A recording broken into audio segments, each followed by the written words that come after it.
What if I told you that in ancient Rome, wearing the wrong color of clothing could get you punished, that adultery wasn't just a scandal but a state crime, and that if you killed your own parent, your punishment involved being sewn into a sack with a monkey, a snake, and a rooster before being tossed into a river? Sounds like the plot of some bizarre drama, doesn't it? But no, these were real laws, enforced in one of history's greatest empires. The Romans, for all their genius in politics, engineering, and military conquest, also had a set of rules that might make you raise your eyebrows, or even laugh in disbelief. Today, we're diving into the strangest, weirdest, and most shocking laws of ancient Rome that will absolutely blow your mind. The Roman Empire is remembered for so many things: aqueducts that carried water across vast distances, roads that stitched together a world-spanning empire, gladiators fighting for glory in the Colosseum, and emperors who defined eras with their personalities. But beyond all the triumphs and monumental achievements, Rome was also a place of rules. Lots and lots of rules. And these rules weren't always about justice in the way we think of it today. They were about control, about order, about keeping the social machine running smoothly. In a city that could swell to over 1 million people, the largest metropolis of the ancient world, rules weren't just suggestions, they were a way of life. But some of those laws, well, they weren't what you'd expect. They tell us about Rome's anxieties, its obsessions, its values, and even its sense of theater. Because in Rome, even law could be dramatic. So here's the central question for today's journey. What do these weird Roman laws tell us about the way the Romans lived, thought, and feared? Over the next few minutes, we'll explore 4 incredible aspects of Roman law: the strange restrictions on clothing and fashion, the obsession with controlling feasts and luxury, the criminalization of adultery and Rome's attempt to police love itself, and finally, the bizarre punishments that turned crime into ritual. By the end, you'll see Rome not just as an empire of marble and armies, but as a civilization whose laws reveal a quirky, sometimes shocking, and deeply human side. In the grand city of Rome, fashion was far more than a matter of personal taste. It was a language, a code, and a social weapon. Clothing laws, known as sumptuary laws, dictated exactly who could wear what, and the most famous restriction was tied to a single color: purple. To us, purple may seem like just another dye, but in the ancient world it was the color of emperors, a pigment so rare and so costly that it was extracted from thousands of tiny murex sea snails. It took an enormous effort to produce even a small amount, and its brilliance was unmatched. Because of this, Rome decided purple was not for everyone.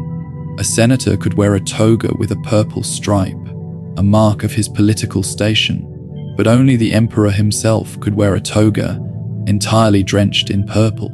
To be seen in such a garment without imperial sanction was not simply arrogance, it was treason. But the purple ban was only the beginning. The Romans legislated other luxuries as well. Women, for example, were restricted in how much gold jewelry they could wear in public. The size and elaboration of banquets were limited to control excess. Even men were told how many guests they could invite for feasts. These laws reflected a fear that luxury would corrode discipline, that unchecked indulgence would weaken the moral backbone of the Republic and later the Empire. Yet ironically, the very elites who passed these laws often found clever ways around them. A senator might technically follow the rule, but stretch its meaning to absurdity, commissioning a toga with a wider purple stripe than usual, or wearing jewelry through loopholes in interpretation. The laws also served as visual markers of status, reinforcing the strict social hierarchy of Rome. A freedman could not appear as a senator, and a common citizen could not pretend to be an equestrian. Clothing was a uniform of identity, and the law protected that uniform fiercely. To break it was to upset the order of Roman society, to blur the lines that held the empire together. Rome wanted everyone to know their place, and the quickest way to enforce it was by dictating what they could wear on their very backs. These were not just laws of fashion. They were laws of power, designed to remind every Roman, from slave to emperor, where they stood in the great pyramid of their society. The Romans loved their banquets, lavish spreads of roasted meats, exotic fruits, rare fish imported from distant seas, and wines spiced with herbs that arrived from the edges of the empire. To recline on a couch at a feast was to display not only wealth, but power and refinement. Yet, even this act of indulgence was watched by the eyes of the state. Roman lawmakers feared that unchecked luxury would rot the moral fiber of their citizens, and so they crafted restrictions that dictated exactly how much could be spent, what could be eaten, and how many guests could be entertained. These laws are known as sumptuary laws, and some of the most famous examples came during the Republic, when magistrates sought to curb extravagance. The Lex Fania, for instance, restricted how much money could be spent on a single meal, and even outlined what foods could appear on the table. Certain delicacies, peacock for example, or rare shellfish, were seen as symbols of wasteful extravagance and were discouraged or outright banned for ordinary citizens. Yet, despite these prohibitions, Rome's elites often found ways to bend the rules, hosting dinners that technically obeyed the letter of the law, but mocked its spirit. A host might serve ordinary chicken, but prepare it in the most elaborate, costly fashion, turning a simple dish into a statement of defiance against restraint. The motivations for these restrictions were layered. On the surface, lawmakers framed them as moral safeguards, meant to preserve the hard-working, disciplined values that had built Rome from a small city-state into a world power. Too much luxury, they argued, would breed weakness, vanity, and corruption, but beneath the moralizing tone was a political reality. Feasts were also tools of influence. Lavish banquets could win clients, sway votes, and buy loyalties. By limiting such displays, the laws attempted to blunt the political power of the wealthiest families, curbing their ability to outshine rivals and manipulate public life through sheer opulence. Ironically, Rome itself thrived on the spoils of conquest, and with each new province came exotic goods that tempted the upper classes. Ostrich from Africa, dates from the Near East, spices from India, all flowed into the city, and with them, the temptation to flaunt Rome's global reach in the dining room. Even as the laws tightened, the appetite for grandeur only grew, and Roman feasts became ever more elaborate spectacles. The laws reveal a contradiction at the very heart of Rome's, a society torn between admiration for discipline and an insatiable hunger for excess, a civilization that sought to restrain its own decadence, even as it celebrated it in the glow of candlelight and silver platters. When Augustus came to power at the dawn of the empire, he proclaimed himself not only the savior of Rome's political order, but also the guardian of its moral fabric. Among his most ambitious social reforms was the Lex Julia de Adulteris, a law that transformed adultery from a private matter of shame into a public crime of the state. To modern ears, the law sounds both strict and oddly theatrical, but in Rome it was deadly serious. Under this law, a husband could denounce his wife as an adulteress, and if he caught her in the act within his own home, he could kill her lover with impunity. The wife, however, could not escape punishment either. Convicted adulterers could be exiled to distant islands, their property confiscated, their reputations destroyed forever. This was not simply about personal morality, it was about Augustus's vision of Rome. He feared that the great families of the empire were weakening, that birth rates among the elite were falling, and that indulgence and libertinism were corroding the noble character of Roman citizens. By making adultery a crime, Augustus sought to elevate marriage into a sacred institution tied directly to the health of the state. A faithful union meant legitimate heirs, and legitimate heirs meant the continuation of Rome's ruling order. To be unfaithful, then, was not merely a betrayal of one's spouse, it was a betrayal of Rome itself. Yet, as with many Roman laws, the application was uneven and often hypocritical. While the law struck hard at certain families, others seemed to slip through its grasp. Gossip abounds of Augustus's own daughter, Julia, who was famously exiled under the very law her father had enacted, her lovers scattered or destroyed by the punishment. The scandal of her downfall illustrates both the power of the law and its political utility. Augustus could not be seen as weak or indulgent, even toward his own blood. At the same time, countless men of power continued their affairs with little fear of reprisal, shielded by influence, wealth, or the simple discretion of silence. What makes this law so strange to us is the way it blurred the lines between personal intimacy and state control. Adultery became not a matter of whispered scandal, but a trial, a sentence, an exile. Marriage became an affair not of the heart, but of political and civic duty. For the Romans, love was never private. It was woven into the fabric of empire, monitored by the gaze of law, and punished when it strayed too far beyond the limits set by the state. Death, to the Romans, was not simply the end of life. It was a transition steeped in ritual fear and civic regulation. The laws surrounding burial reveal just how deeply Romans connected death with the health of the city itself. Chief among these rules was a prohibition: no burial within the sacred boundary of Rome's city walls. To us, this may seem merely practical, a way to avoid overcrowding, but to the Romans it was far more symbolic.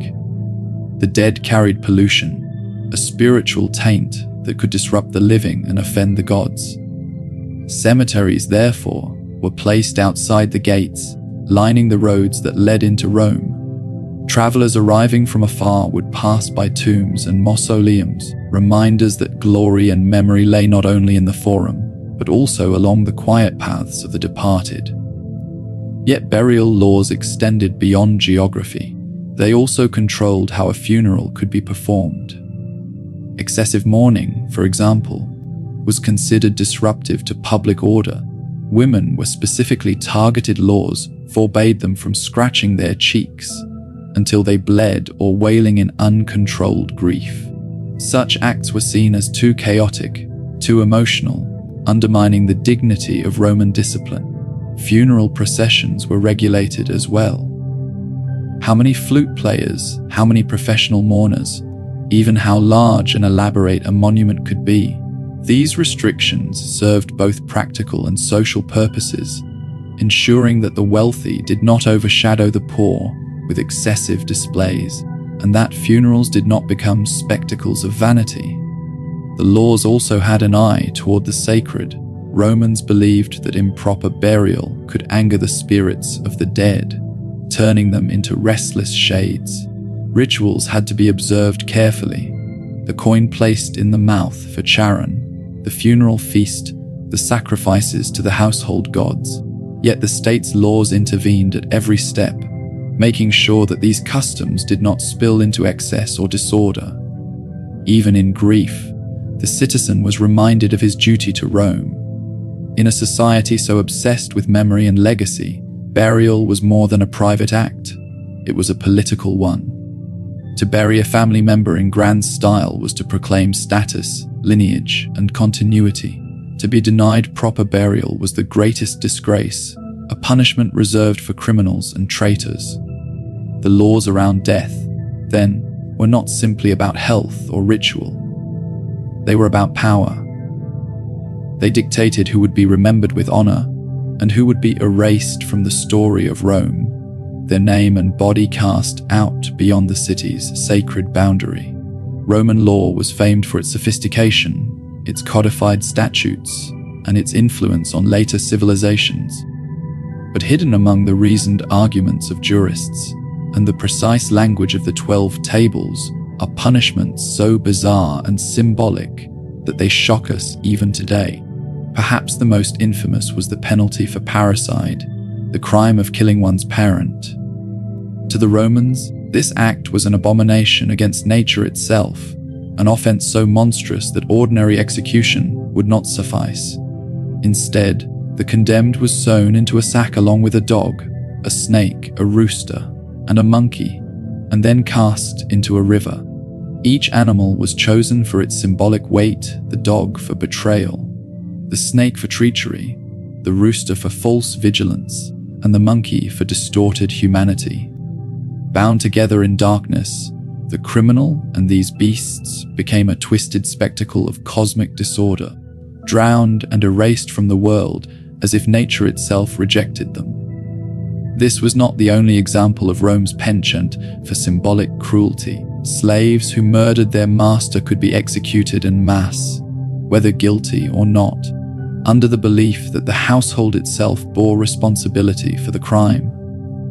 Other punishments ranged from exile, which stripped a Roman of his citizenship and identity, to damnatio memoriae, the erasure of a person's name from monuments and inscriptions, effectively deleting them from history itself. To the Romans, this was often a fate worse than death, for memory and honor were the very foundations of immortality.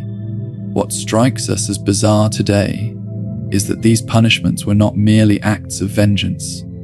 They were rituals meant to restore balance. Rome believed in cosmic order, in a universe held together by law, piety, and duty. A parricide threatened that order, and so the punishment had to match the crime in symbolism, not just in severity. To sew a man into a sack with animals was not about spectacle alone. It was about binding chaos, enclosing it, and casting it away so that Rome might remain whole. These laws remind us that Roman justice was as much about ritual as it was about reason.